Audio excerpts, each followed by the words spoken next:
Romeo Juliet part 2। अब तक हम देखते हैं कि ऐश्वर्या की शर्त रखने पर कार्तिक उसे शॉपिंग करवाने ले जाता है। पूरे दिन ऐश्वर्या उसे लगभग 1.5 लाख रुपए का खर्च करवाती है और आते वक्त उसका पेट्रोल खत्म हो जाता है। इस पर वो उस पर गुस्सा करती है और उसे समझाती है कि तुम मेरे लायक नहीं हो, तुम मेरे बड़े बड़े सपने इमोशंस को नहीं पूरा कर सकते, इसलिए ये रिश्ता यहीं ख़त्म करते हैं, और वो वहाँ से चली जाती है। अब आगे कहानी कुछ महीने बाद की दिखाई जाती है, जहां ऐश्वर्या का एंगेजमेंट हो रहा होता है। उसे एक रिच लड़का मिल जाता है जिसका नाम अर्जुन होता है, और वो उससे अब शादी भी करने वाली होती है। उसके एंगेजमेंट में कार्तिक अपना पूरा डिफरेंट लुक में पहुंचता है उसके लिए गिफ्ट लेकर के। ये देख कर के ऐश्वर्या काफ़ी टेंशन में आ जाती है कि कार्तिक यहाँ कुछ गड़बड़ ना कर दे, पर कार्तिक कुछ नहीं कहता। ऐश्वर्या को गिफ्ट देता है, अर्जुन से मिलता है और वहाँ से चला जाता है। ऐश्वर्या उस गिफ्ट को डरते डरते खोलती है। खोलने पर देखती है कि उसमें एक बहुत सुंदर सा आइडल होता है, जो कि बहुत काफ़ी सुंदर होता है। उसमें एक कार्ड भी होता है जिस पे उसके लिए बेस्ट विशेस लिखी होती है। ये सब देखकर उसकी फ्रेंड उसे कहती है कि तुम्हें एक बार कार्तिक को फ़ोन करनी चाहिए।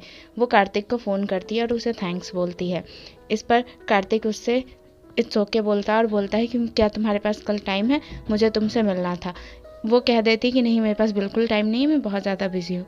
पर कार्तिक उससे कहता है कि मैं तुम्हारे और मेरी कुछ फ़ोटोज़ और वीडियोज़ है वो मैं तुम्हें देना चाहता था, अगर तुम्हारे पास टाइम नहीं है तो कोई बात नहीं। इस पर ऐश्वर्या कहती है कि हाँ हाँ मेरे पास टाइम है, तुम बताओ कल कहाँ मिलना है। वो एक रेस्टोरेंट में उसे मिलने के लिए बुलाता है।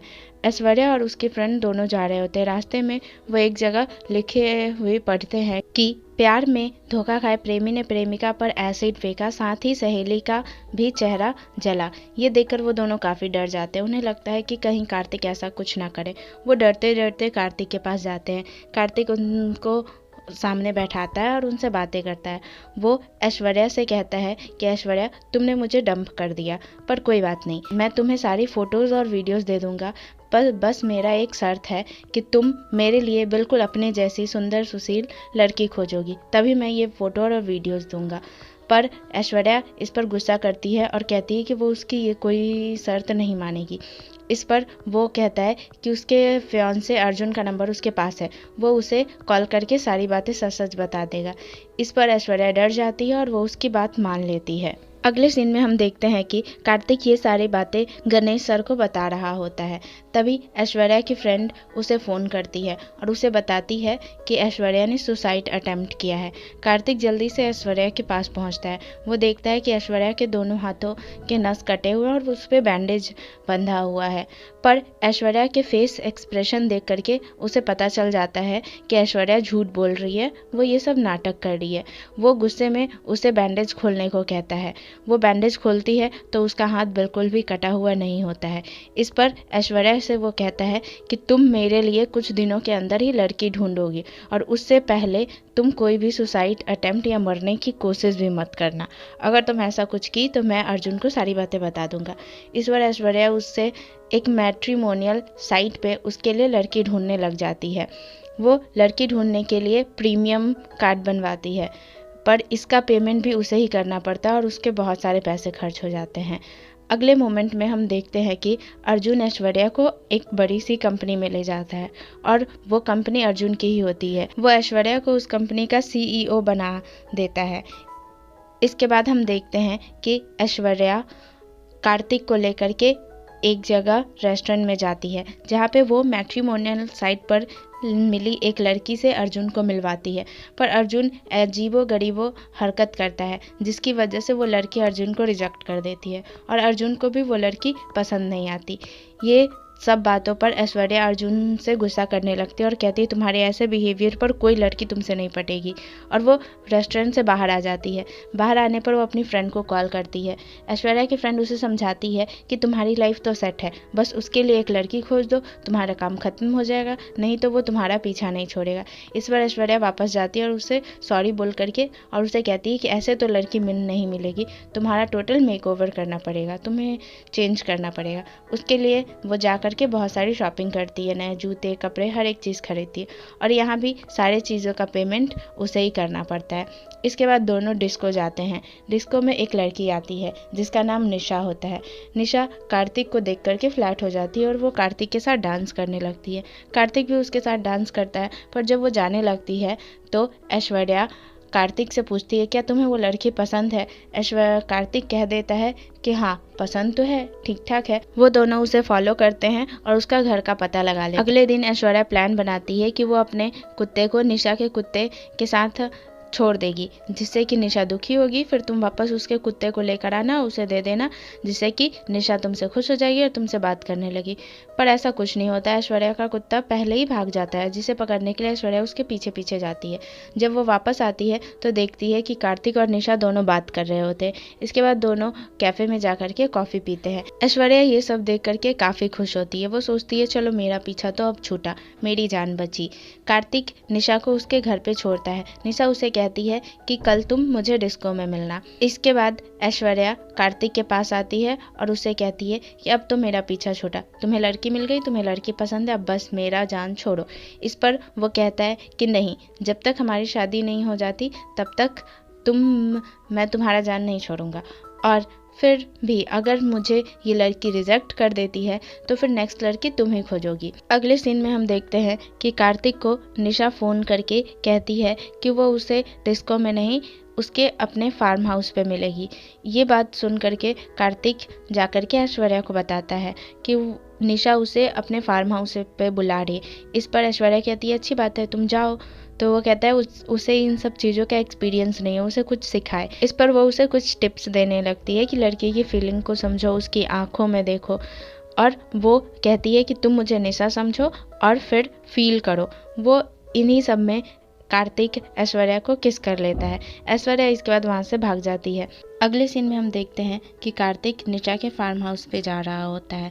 तब निशा उसे फ़ोन करती है और उसे अपने घर पे ही बुला लेती है।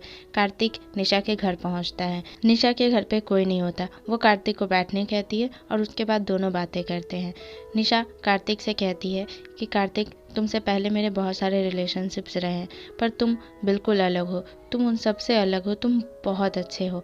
तुम्हें देख करके दिल करता है कि तुमसे बस शादी कर लूँ और तुम्हारे 10-12 बच्चों की माँ बन जाऊँ, पूरी ज़िंदगी तुम्हारे साथ बिताऊँ। क्या तुम मुझसे शादी करना चाहोगे? इस पर कार्तिक हाँ कर देता है।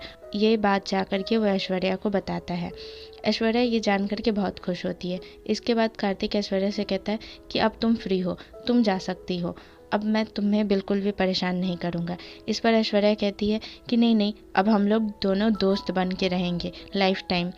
इसके बाद हम अगले सीन में देखते हैं ऐश्वर्या अर्जुन के घर पे होती है। वो अपने मन का ज्वेलरी पहनती है, पर अर्जुन कहता है ये अच्छा नहीं है और उसे दूसरी लेने को कहता है। इसके बाद वो उसे बहुत सारे टीचर्स से मिलवाता है, जिसमें उसके yoga teacher, meditation teacher, handwriting teacher, makeup teacher और ऐसे ही बहुत सारे टीचर्स होते हैं, जिससे कि ऐश्वर्या थोड़ा सा अजीब फील करती है। नेक्स्ट डे ऐश्वर्या को उसके घर की मेड उठाती है और वो कहती है कि अर्जुन सर गुस्सा कर रहे हैं, वो बहुत देर से आपको बुला रहे हैं।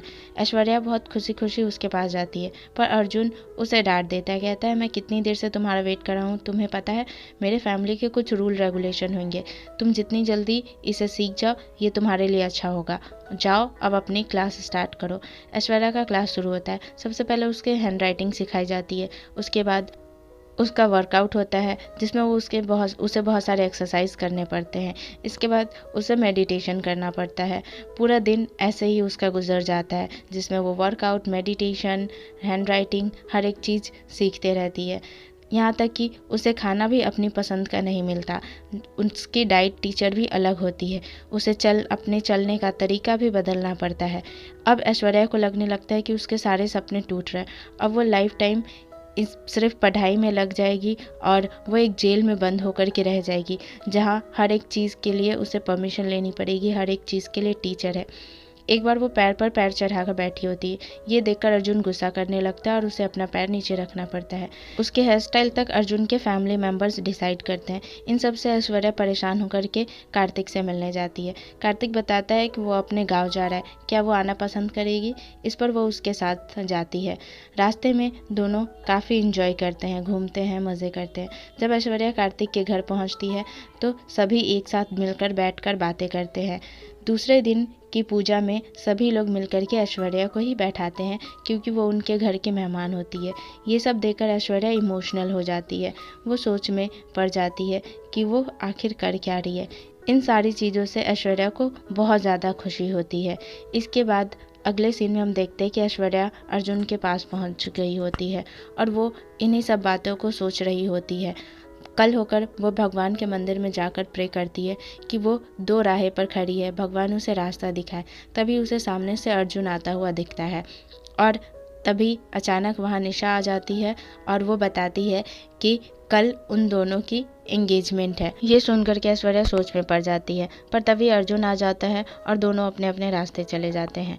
जाते वक्त भी वो रास्ते में इन्हीं सब बातों को सोच रही होती है कि कार्तिक उसे कितना प्यार करता है। जब वो घर पहुंच जाती है तो अर्जुन उसे कहता है कि तुम अपने बैग पैक कर लेना, कल हम दोनों को यहाँ से निकलना है लंदन के लिए। घर जाकर के उसकी फ्रेंड्स उसके कपड़े पैक कर रही होती पर वो अब भी कार्तिक के बारे में ही सोच रही होती है। उसे बिल्कुल ध्यान नहीं रहता कि क्या करना है नहीं करना है। उसे बहुत अफसोस होता है कि उसने जो किया कार्तिक के साथ वो बहुत गलत किया। अगले दिन ऐश्वर्या और अर्जुन दोनों लंदन के लिए निकल रहे होते हैं। रास्ते में ऐश्वर्या फिर परेशान होती है और इसी टेंशन में वो अपने पैर पर पैर रख कर के बैठती है, पर अर्जुन फिर उसकी तरफ घूर के देखता है। इस बार ऐश्वर्या अपने पैर नीचे कर लेती है और ज्वेलरी खोलना स्टार्ट करती है। ड्राइवर से कहती है कि ड्राइवर गाड़ी रोको। अर्जुन उसे कन्विंस करने की कोशिश करता है, उसकी प्रॉब्लम पूछता है, पर उसकी बात नहीं सुनती और गाड़ी रुकने के बाद वो तुरंत वहाँ से चल के जाने लगती है। इस पर अर्जुन उसे रोकने की कोशिश करता है और उससे प्रॉब्लम पूछता है।